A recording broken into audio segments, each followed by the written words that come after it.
बिस्मिल्लाहिर्रहमानिर्रहीम, अस्सलाम वालेकुम। कैसे हैं आप सब लोग। आज मैंने ये प्याज की सब्ज़ी बनाई तो मैंने सोचा आपको भी बताऊं, क्योंकि ये सब्ज़ी इतनी क्विक और इतनी इजी है कि हर किसी को दिल चाहेगा कि रोज़ ये बनाएं।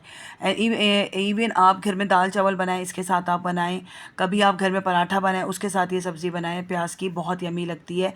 इसमें मैंने सिंपल जो है वो तेल हल्का गर्म किया और फिर उसके अंदर प्याज की सब्ज़ी डाल दी, यानी कि प्याज डाल दी। हल्की गुलाबी हो गई प्याज तो आपने नॉर्मल जो हमारे 3 मसाले, हल्दी, पिसा हुआ धनिया और लाल मिर्च हस्बे ज़ायका आप डालिएगा, पिसा हुआ धनिया कम रखिएगा।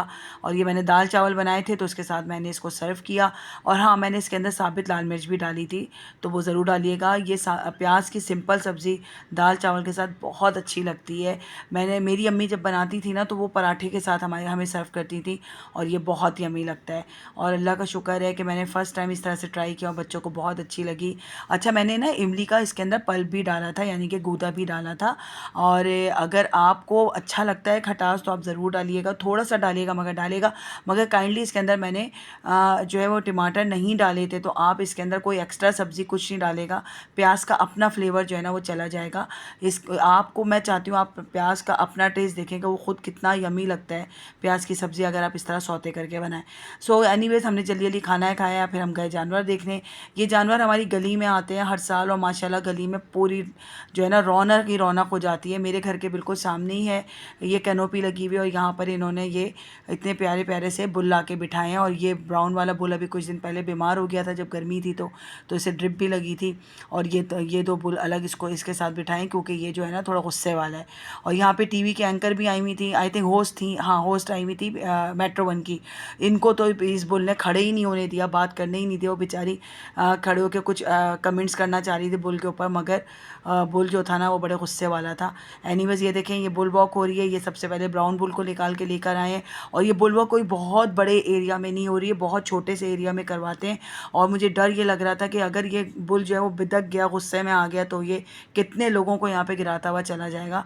क्योंकि मैं आपको रश का ना नहीं बता सकती, लेकिन जो मैं वीडियो मैंने बनाई है खासकर आप इसमें देखें कि ये रश ही रश है, खचा खच लोगों से ये भरा हुआ होता है। इस वक्त रात के 12 बज रहे थे, माशाल्लाह रौनक देखें। और ये देखें हज़ारों लोग आते हैं इसको हाथ लगाने के लिए। और ये देखें ये इस बुल को इन्होंने वापस से उसको बांधा और फिर एक एक करके ये सारे बुल ये लेकर आए हैं और इसको बुल वॉक कराई है। और अब इसके बाद ये देखें, ये मैं आपको तैयारी दिखा रही हूँ, आपको देखने से लग रहा होगा किसी की शादी होने वाली है, मगर शादी नहीं, यहाँ पर कुर्बानी होने वाली है माशाल्लाह। और ये देखें कितने खूबसूरत बुल हैं। और आजकल ये छोटा सा बच्चा भी इनके साथ होता है और वो भी माशाल्लाह इतने बड़े बड़े बुल को हैंडल कर रहा होता है। और ये देखें सफ़ेद बुल, ये तो माशाल्लाह इतना हाइट में और वेट में इतना माशाल्लाह खूबसूरत और सेहतमंद था कि इसको इस तक पहुंचना भी बड़ा मुश्किल काम था। ये बहुत प्यारा बुल है माशाल्लाह से, ये देखें। और लोग जो हैं वो इतने ज़्यादा इसके ऊपर टूटे पड़े थे कि किसी तरह उन्हें मौका मिल जाए कि वो हाथ लगा लें। और ये बहुत प्यारा बुल था, इसको तो हाथ लगाने का हमें मौका नहीं मिला क्योंकि हम पहुँच ही नहीं पाए इस तक, माशाल्लाह इतने रश में था। और रश बहुत ज़्यादा था। काइंडली जो भी मेरी वीडियो देख रहा है, मैं उसको यही सजेशन दूँगी कि अगर आपको आना है तो आप मगरिब के टाइम पर आएँ, उस टाइम पर इतना रश नहीं होता। हाँ, ये सारी फैसिलिटीज़ आपको देखने को नहीं मिलेंगी कि ये बुल को खोलते हैं और इस तरह वॉक कराते हैं। वो जो है ना, ये देखें उसके बाद इन्होंने ये वाली, अच्छा ये वाला जो बुल था ना ये थोड़ा सा बड़ा काम एंड था और लोग इसके पास भी आ रहे थे, इसको प्यार भी कर रहे थे। खैर, आप जानवर को कुछ कह नहीं सकते, किसी वक्त भी वो बिदक जाता है, गुस्से में आ जाता है। और ये जो साहब थे ये तो मुझे लग रहा था पूरे ख़ानदान को लेकर आए हैं और इन्होंने वहाँ खड़े होकर जो है वो, ये देखें, ये तो पहले रश देख लें और फिर ये इन साहब को देखें, ये अभी एक बच्चे को उतारेंगे और फिर कहेंगे आओ मुन्नू पप्पू गुड्डो सब लोग आ जाओ, मैं यहाँ खड़ा हूँ, आप लोग मेरी गोद में आओ, मैं तुम सबको बुल को हाथ लगाने दूंगा। और बाकी जो बेचारे खड़े थे पीछे वो खड़े ही रह गए, क्योंकि ज़ाहिर है ये बुल थोड़ी देर के लिए निकल के बाहर आते हैं और बस इनको आप समझ लें आप 5 से 6 कदम इनको चलाते हैं और फिर इनको टर्न करके ले जाते हैं। और आप ये रश देखें कि मेरा कैमरा भी जो था ना, मेरे से जो है ना सेलफ़ोन हैंडल करना मुश्किल हो रहा था क्योंकि बहुत बहुत रश होता है। अगर आपको ये रश एंजॉय करना है, आपको बुल वॉक एंजॉय करनी है, तो फिर आपको इस टाइम पे आना होगा, यानी कि 12 बजे 11:30 बजे 12 बजे तक आप आ जाएं। और अगर आपको खामोशी में सुकून में देखना है तो फिर आप मगरिब के टाइम पे आइए, उस वक्त भी लाइट्स ऑन हो जाती हैं, बिल्कुल शादी जैसा ही समा होता है। ये देखें ये बुल को थोड़ा सा इन्होंने चलाया, अब इसको टर्न करके लेकर आएंगे। उस मौके पर जितने लोग हाथ लगा सकते हैं वो लगा लें। हालाँकि इन्होंने जो है वो बैरियर भी लगाए हुए हैं, कि बैरियर किया हुआ है कि भाई लोग रस्सी को जो है वो क्रॉस करके ना आए, लेकिन हम तो हैं पाकिस्तानी, हम तो कोशिश करते हैं कि भाई बस हमारा हाथ लग जाए, किसी तरह कूद काद के हम पहुंच जाते हैं।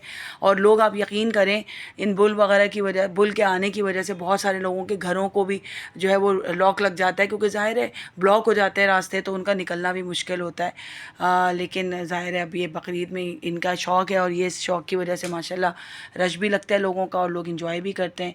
और यकीन करें ये किसी भी शादी की तैयारी से कम नहीं है। जिस तरह से इन्होंने माशाल्लाह यहाँ डेकोरेशन किया है, और रात के 4 बजे तक यहाँ पर जो है वो सॉन्ग्स लगे हुए होते हैं, और जो है वो इतने सारे जो हैं वहाँ पे आइसक्रीम, और जो है वो क्या कहते हैं, पॉपकॉर्न, आइसक्रीम, कुल्फ़ी, हर चीज़ का एक्सेस वहाँ पे है। आप ये देखें, ये एलईडी लगी है यहाँ पे, ये डीजे बैठे हुए हैं, ये लोगों के खून को गरमाते रहते हैं, पाकिस्तानी सॉन्ग लगा लगा के जो है वो लोग उसको सुनते रहते हैं। उसके बाद जब थक हार के निकलते हैं यहाँ से बाहर, अच्छा यही एग्ज़िट का भी एरिया है, और यही एंट्रेंस का भी यही एरिया है। तो जब आप यहाँ से एग्ज़िट होते हैं ना, तो ये सर्विस रोड है, और यहाँ पर आप देखेंगे कुल्फ़ी, आइसक्रीम, हर चीज़ अवेलेबल है। और ये मैंने देखें एग्ज़िट होकर थोड़ा सा बाहर से भी अपनी गली का लुक दिखाया आपको। ये पूरी गली इस तरह से आधी डेकोरेट हुई हुई है जहाँ तक ये जानवर आए हुए हैं, और माशाल्लाह ये सुबह 4 बजे तक इतनी ही रौनक रहती है। और ये देखें, जब सबकी एनर्जी लो हो जाती है तो सब बाहर आते हैं, थोड़ा गोला गंडा, पॉपकॉर्न और ये सब खाने पीने के बाद जो है वो दोबारा एंटर हो जाते हैं अंदर। तो ये देखें माशाल्लाह, इसकी वजह से थोड़ा ट्रैफिक जाम भी रहता है, जो कि सही नहीं है। और ये रौनक देखें आप। अब हम भी जाएंगे, थोड़ा सा खाएंगे गोला घंटा, क्योंकि हम बहुत थक गए थे और गर्मी बहुत ज़्यादा थी। अब ये देखें बकरे दिखाती हूँ आपको। अच्छा, बकरों का भी इन्होंने अलग स्टॉल लगाया हुआ है, और ये माशाल्लाह एसी वाले ठंडे पंखों में ख़ुद तो ये बैठे हुए हैं, और इनको देखने वाले जो आए हुए हैं वो पसीने से शराबोर हो रहे थे।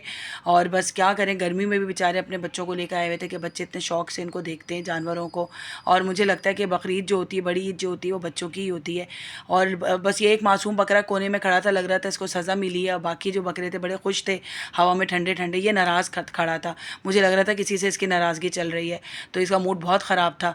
तो बच्चों ने इसको ये बस इसका हाथ लग गया था बच्चों के, तो उसी केज में बच्चों ने हाथ डाल डाल के इसको खूब प्यार किया। और ये बड़ा वाला जो था, ये माशाल्लाह खूबसूरत भी था, तो ये ज़रा नखरे दिखा रहा था, और टॉल भी था, और पता नहीं किस बात का इतरा रहा था। और बाकी सबको इसने बिठा के रखा था, खुद ये खड़ा हुआ था, ये देखें। और ब्राउन बकरे को कोने में खड़ा किया था, लग रहा था ब्राउन बकरा फेल हो गया। मुझे रिजल्ट भी तो आने वाले हैं ना अभी सब बच्चों के, तो लग रहा था ये बेचारा तो हो गया फेल। ये देखें आप लाइटिंग, इससे आपको लगेगा जैसे आप किसी शादी में आए या कोई जलसा अटेंड करने वाले हैं। और ये देखें, मगर यहाँ जलसा नहीं भाई। फिर हमने ये देखें खाई, हमारी भी एनर्जी लो हो गई थी ना, फिर हमने गोला गंडा खाया। और गोला गंडा खाए ना, यकीन करें मुझे तो अपने बचपन के दिन याद आ गए। हमने ना नकली पैसे लेके चले गए थे गोला गंडे वाले के पास, और हम पकड़े गए। उसमें से हम 2 गोला गंडा खरीद चुके थे, तो हमारी छोटी बहन ने तो रोना धोना मचा दिया, अब तुमने लेकर आए हो तो दिलाओ। फिर हमें दिलाना पड़ा, और फिर हमने खाया पॉपकॉर्न लेकर तो मैं घर भी आई। फिर हमने टीवी लगाया, और फिर हमने टीवी देखकर खूब मज़े से पॉपकॉर्न खाए गरम गरम। और बस बहुत थक गए थे, फिर हम घर में एंटर हुए, तो घर में भी बकरे थे, क्योंकि माशाल्लाह माशाल्लाह हमारे जो नीचे ग्राउंड फ्लोर में लोग रहते हैं, उन्होंने बकरे लेकर आए हुए थे, उनके भी बकरे बहुत खूबसूरत हैं। खैर हमने दरवाज़ा वगैरह लगाया, तो मैं तो समझी थी बच्चे थक गए, अब बस अब घर जाएंगे ऊपर, लेकिन नहीं भाई, उनको तो अभी बकरों को प्यार करना। तो ये देखें, वो घर आए, उन्होंने माशाल्लाह बकरों को के साथ काफ़ी टाइम स्पेंड किया। किसी और के बकरे थे, लग रहा था कि हमारे बकरे। और मेरा बेटा जब ऊपर आया तो विंडो से फिर भी खड़े होकर इसने नीचे काऊ को देखा, हालांकि उसको हाथ लगा के प्यार करके कितनी दफ़ा पिक्चर करवा चुका है अपनी यहाँ पर, मगर उसका दिल नहीं भरता। खैर मैं तो घर आ गई ऊपर, क्योंकि मैं थक भी गई थी, पर मुझे सुबह उठना भी था। तो हमारे बच्चों में बहुत एनर्जी थी। और मैं आपको ये सुबह का दिखाऊंगी। ये देखें, सुबह का टाइम ये होता है, इतनी खामोशी होती है। काऊ जो है वो काऊ बुल सबको ये इस तरह से बंद कर देते हैं चारों तरफ से। सो ज़रूर बच्चों को लेकर आएँ, विज़िट करें। ब्लॉक 1 गुलशन इकबाल। टेक केयर, अल्लाह हाफिज़। दुआ में याद रखिएगा। हैप्पी ईद मुबारक।